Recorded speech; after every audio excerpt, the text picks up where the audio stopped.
Now, a preliminary report into allegations of racial profiling against Black and Indian private medical practitioners has found that many were discriminated against. The report of a panel which was chaired by Advocate Tembeka Ngcukaitobi have found that some admiration procedures on medical claims were unfair towards service providers. Some of the medical aid schemes that were found to be discriminating against Black and Indian service providers include GEMS, Discovery and Medscheme. Joining us now to discuss this is Dr. Katlego Mothudi, the Managing Director at the Board of Healthcare Funders. Dr. Mothudi, thank you very much for your time. We've listened, we've read that report. We have also interviewed an organization representing doctors, and they are very clear that racial discrimination stood out, even though it's not what they set out to find, but it's something that was just glaring in front of them. The question is, what do you do? What are you going to do moving forward to try and correct this?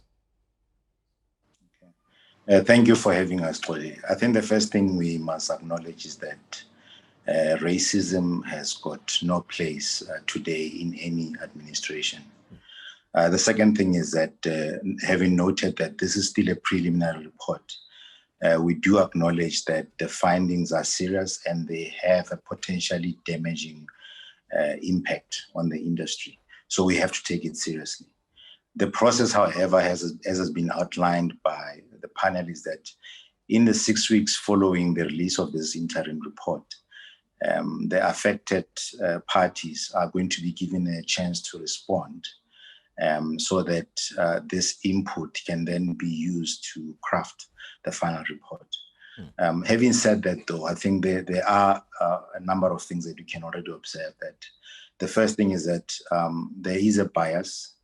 There hasn't been reasons that have been found that could explain this. Of importance is that they say it's not deliberate. So there are definitely structural challenges that we have to look at to see how we can correct this. Of importance as well is that the panel said that in the period following the hearings, they could already pick out some changes in terms of how medical schemes and administrators were starting to relate with the practitioners. That is the first part. The second element is in terms of looking at the procedural fairness. And this seems to stem from challenges in interpretation of the law, in terms of how the schemes have been looking at it and how it impacts the practitioners. And this, to some extent, had led to some of the processes that schemes engage into, for example, to try and recoup the monies that they have lost through fraud and corruption, and not being what is deemed to be acceptable. And the third element is that of oversight that is played by the professional bodies, for example, the HPCSA, as well as CMS. So even before the final report comes out, I think there's quite a lot of work that the various stakeholders can start doing to make sure that we rectify these challenges. Yeah, you spoke about bias, the issue of racial bias that was there. Any reasons why this was the issue in the first place, Dr. Mothudi?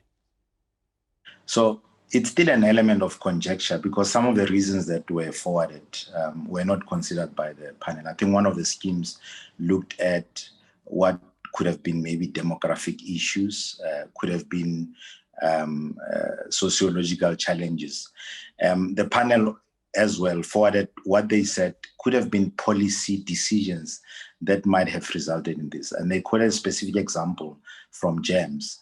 They said, I think a few years ago, GEMS took a policy decision to focus on a certain geographical area, that is KZN, because the numbers of cases they viewed from that area were quite high.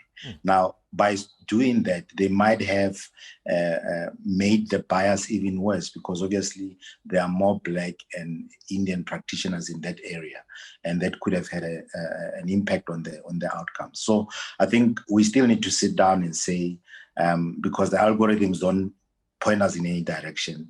Could it be policy decisions? Could it be how we are structured? Could it be how we interpret the law, and make sure that we try to find answers from all those?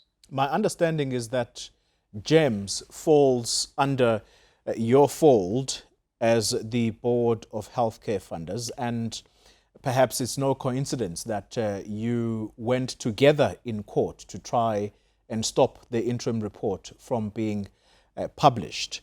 My question to you has to do with what GEMS has been accused of, and that is that of actually identifying certain of these doctors that were accused of fraud or wastage.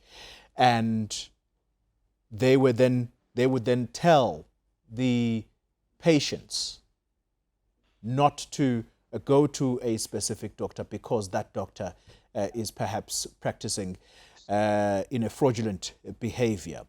What is going to be done around that? Because as much as we have this issue of a racial bias, which is quite serious and needs to be attended to, also though, there is a very real element of corruption in some instances that is taking place. Yeah. So I think we have to examine definitely the tools that we have in our armament to try and fight fraud and corruption. We are aware that at some point the scheme did publish a report, and from our understanding, it was in line with their network management processes, that when their members choose doctors that are going to coordinate their healthcare, those practitioners are supposed to be the ones that are most aligned to their processes.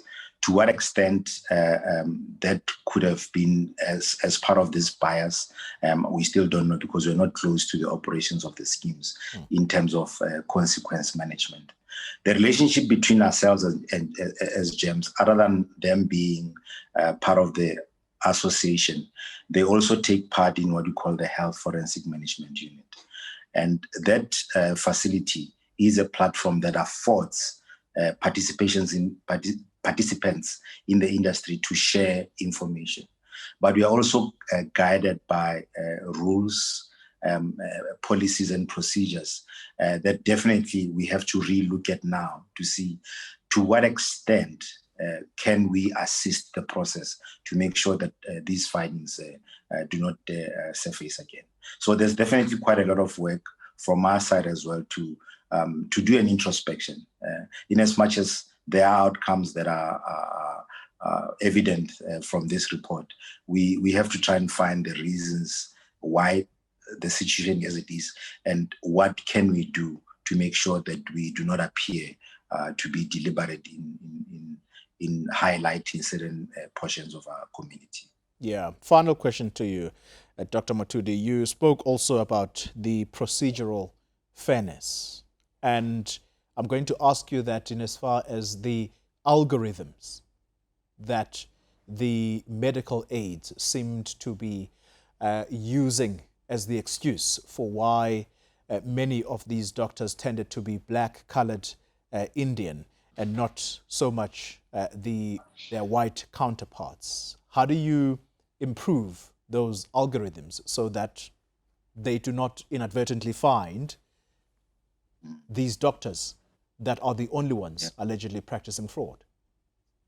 Okay. Our understanding from what the report says about the algorithms, that when they examine, their technical expert examined this algorithm, they could not find anything in that could explain the procedures. We also, in our submission from the BHF position, said that doctors or healthcare practitioners and facilities are identified via a practice code numbering system, which does not contain any indicators as far as race is concerned. So we do not think, and I think the report did say for one scheme that they went into detail about the algorithm, they did not find any fault with the algorithm. So we have to look at other reasons why this is so. And I think this period towards finalization of the report will actually afford us a chance to interrogate and sit together with the panel and have deeper discussions on these challenges. All right, that's Dr. Katlego Mothudi, Managing Director at the Board of Healthcare Funders. Thank you very much for your time.